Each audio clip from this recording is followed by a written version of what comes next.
everyone, welcome to Swags Minutes.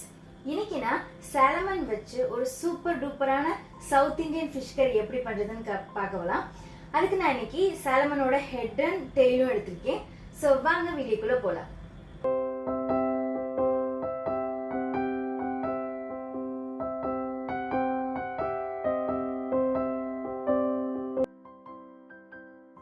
குழம்புக்கு தேவையான பொருட்கள் இதுதான்.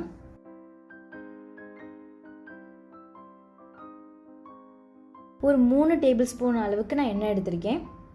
எண்ணெய் காஞ்ச பிறகு கடுகு, ஜீரகம், வெந்தயம், மிளகு எடுத்துக்கலாம். மிளகு ஆப்ஷனல் தான், ஆனால் மிளகு போட்டால் ஒரு நல்ல ஃப்ளேவர் தரும், அதுக்காக நான் மிளகு போடுறேன். இதெல்லாம் கொஞ்சம் நல்லா ஃப்ரை ஆன பிறகு நம்ம ஆனியன் ஆட் பண்ணிக்கலாம். நான் ஒரு 15 சின்ன வெங்காயம் எடுத்திருக்கேன்.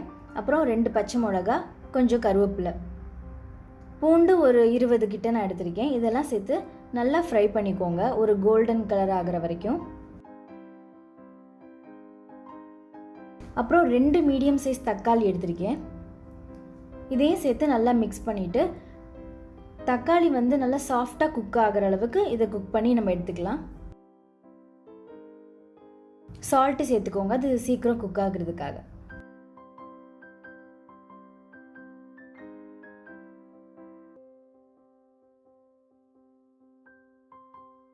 ஒரு 3 to 4 minutes இது நல்லா குக் ஆகட்டும்.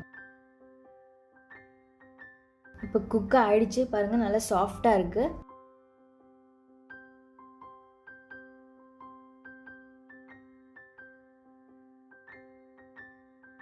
இப்போ நான் அதில் 1.5 டேபிள் ஸ்பூன் அளவுக்கு குழம்பு பொடி சேர்க்குறேன்.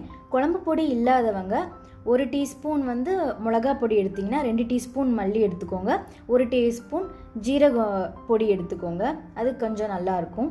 நம்ம புளிக்குழம்புக்கு போடுற அதே மசாலாவை போட்டுக்கோங்க, குழம்பு பொடி இல்லாட்டி. இதெல்லாம் சேர்த்து கொஞ்சம் ஆயிலில் நல்லா ஃப்ரை செஞ்சுக்கோங்க. லோ ஃப்ளேமில் வச்சுக்கோங்க, இல்லாட்டி மசாலா கருகிடும். இப்போ புளித்தண்ணி கொஞ்சம் கொஞ்சமாக நம்ம சேர்த்துக்கலாம். நிறையா சேர்த்தா அது கட்டி பட்டுரும், அதுக்காக.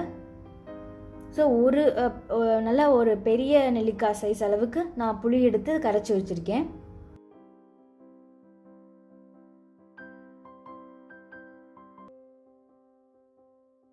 கொஞ்சம் கொஞ்சமாக ஊற்றி அது ஃபுல்லாக கரையட்டும்.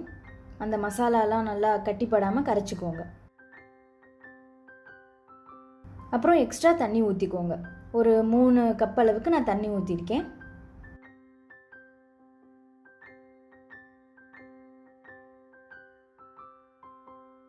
தேவையான அளவு சால்ட்டு சேர்த்துக்கோங்க. நான் 1.5 டேபிள் ஸ்பூன் அளவுக்கு சால்ட்டு சேர்த்துருக்கேன்.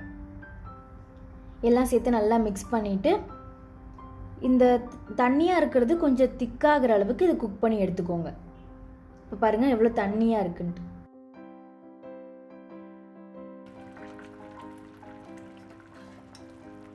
இப்போது கொஞ்சம் திக்கான பிறகு நான் 1/2 கப்பு தேங்காய் பால் எடுத்திருக்கேன். சிலவங்க தேங்காவை அரைச்சே ஊற்றுவாங்க, ஆனால் தேங்காய் பால் எடுத்து ட்ரை பண்ணி பாருங்கள், ஒரு நல்ல ஒரு ஃப்ளேவர் தரும்.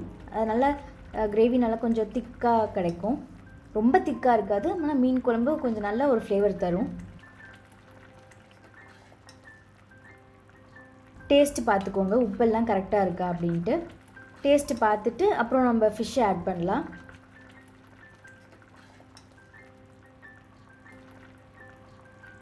ஃபிஷ்ஷு சேர்த்துட்டு ஒரு 10 minutes ஃபிஷ் குக் ஆகிற அளவுக்கு நீங்கள் விட்டுருங்க. பாருங்கள், போட்டோன்னே அது வெந்த மாதிரி இருக்குது. டேஸ்ட்டு பார்த்துக்கோங்க, உப்பு இல்லாட்டி எக்ஸ்ட்ரா உப்பு சேர்த்துக்கோங்க.